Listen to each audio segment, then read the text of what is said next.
This is my brother Graham. Hi. And Graham wants to land his first data job. Yep. But he doesn't have a portfolio that's going to convince a hiring manager to take a chance on him. So we're going to build him a portfolio from scratch today to having a full working portfolio in less than 20 minutes. Sound good? Sounds great. Let's get into it. Okay, the tool we're going to be using today to build a portfolio from scratch is called My Data Folio. And it's a new tool that lets you build a really beautiful portfolio website pretty dang quickly. And actually, full disclosure, it's actually made by me. And it's what I would like to have in a data portfolio. So link in the description down below to try it out. All right, so the first thing that we're going to do is set up Graham's profile on My Data Folio. Just give a name, a portfolio URL. We'll just do a headline of data analyst. And for a bio, what should your bio be? Something like that? Looks great. Data analyst with a BS in statistics located Provo, Utah. We'll also add a quick profile picture, which I will just steal from Graham's LinkedIn, even though it's not the best photo of all time. There we go. What skills do you have, Graham? Python, R, Excel, Pandas, Power BI. All right, Power BI. We can add some other ones, like Claude is another one that you have used. Anything else? ChatGPT? ChatGPT. Okay, awesome. We'll go ahead and link to your GitHub profile as well, and your LinkedIn, so that way people can contact you. And we'll go ahead and upload your resume. And then what color scheme do you like? Go with a nice forest green right there. Nice forest green. We'll leave your contact section blank for right now. And do you need to do any password protection for any of your projects? I don't think so. Do you have a custom domain you'd like to use? Not at this moment in time. Okay, let's go ahead and hit save profile. Okay, and just like that, you have a portfolio already made for you. Boom. Whoa, that's pretty cool. Yeah, but you'll notice this portfolio is missing something pretty important. Any work, anything. Any projects, right? Yeah. So let's go ahead and add some projects. So when you're adding a project, there's 3 different ways that we can do it. The write manually, which is the way I used to do all of my projects. But we also have 2 other AI features, which is an AI import and an AI guided form. We're going to focus today, just because we're in a time crunch, trying this as quickly as possible, with the AI import, which basically allows you to import any sort of GitHub repos, Tableau public links, any files like Excel files or Python files or R files you've done, and write the first draft of your project for you. GitHub repos are something we can try?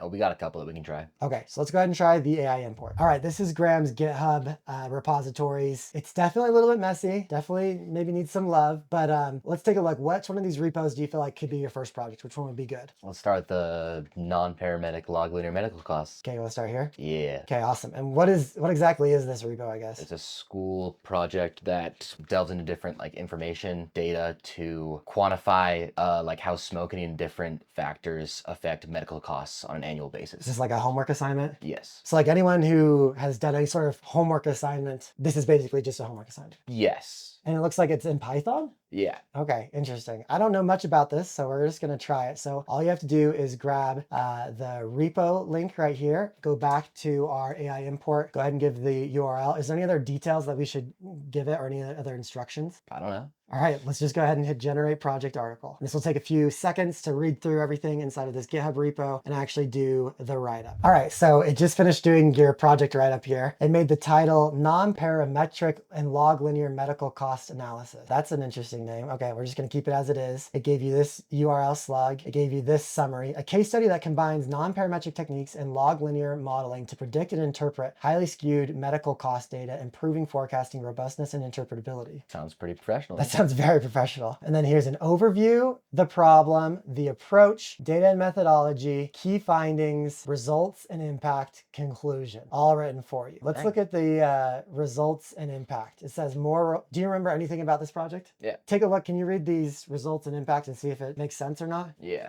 Yeah, read out loud. Okay. More reliable budgeting, improved forecasting accuracy on aggregate expenditures helps finance teams set reserve level with greater confidence. Do you remember that at all? Yes, there was we had standard questions with the data set for the presentation project, and there was findings that there was very significant correlation between different factors and their predicted cost difference. So it's not necessarily wrong. No. Okay. What about let's do this one, I guess, right here. The log linear coefficients in the 2-part decomposition allowed me to identify which variables most strongly influence utilization versus conditional costs, guiding targeted interventions. That's also true because they're like filtered out different factors and variables, and I think smoking was by far the like most influential factor. Okay, so it gets some of the results right. I guess it also said that the log of the cost was a more stable coefficient and linear relationship. So the log was the right way to do this modeling. Okay, so this doesn't feel 100% wrong to you. No. Okay, cool. And it's telling you kind of an overview of the project, what the problem is, which is predicting the medical cost of something for like budgeting reasons. And then it gives you, you know, kind of how you did the data exploration, you did the transformations, then you did the modeling, and then basically evaluate how everything went. Okay, very cool. So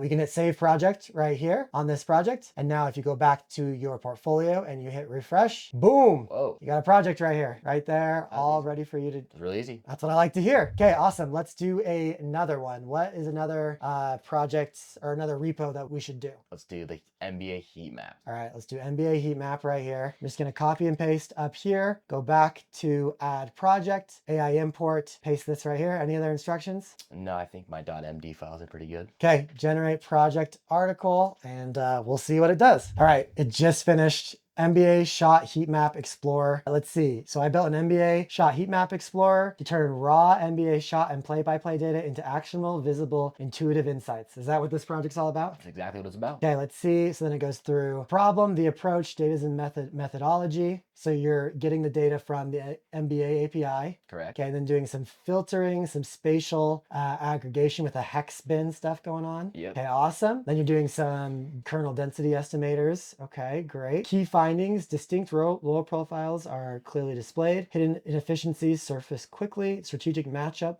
So you can do team level heat maps to show. Okay, very cool. Visual artifact, very nice. So obviously we're just pulling straight from the GitHub, right? So it just has whatever you have in here, which I'm guessing it doesn't have like any saved images, right? Not in that folder particularly, no. Okay, see, well, that's something you could have told me earlier when I said, do you want to add anything else? Wow, okay, now you know. We can actually like go in and add those images as well.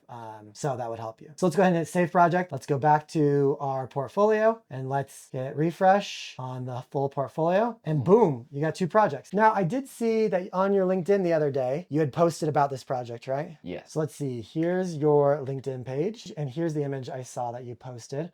I'm going to actually right click on this image and I'm going to go back to our project. I'm going to go to the heat map explorer here. I'm going to upload that image as a cover image right here and see how it looks. Whoa. Let's go back, refresh. Oh, that looks way better. Boom. You open it up. It actually includes that image at the top now. So I like that. Do we have any other images on your LinkedIn of this? No, but Not yet. not yet. Okay, sweet. This is a project portfolio. It shows what different libraries you use in Python and obviously Python here. At the top, it will allow people to view your code and you have your full write-up down here. It allows people to see other projects. So here's your other project once again. Here's the different libraries you used here. And then you can always have your users go back to your portfolio. You can send this to people. You can try dark mode or light mode. It has your GitHub, your LinkedIn, your resume, your little summary, your different skills up here at the top, your projects, and then a call to action down here at the bottom to work together. That's awesome. Thank you so much. That's going to be very helpful for me, I think. Okay, the other thing I wanted to show you is we have these KPIs here for the pro plan of My Data Folio, which actually shows you how many page views you have and how many visitors. So I'm the only person who's visited, so it's the one. So far. But like basically it'll let you see that this has 4 views, this has 1 view, so on and so forth. That this is kind of exciting because when someone actually looks at it, you'll know. Yeah, you can actually see if like a recruiter or a hiring person is actually looking at it. Exactly. So you can always edit the projects, share a unique project, and share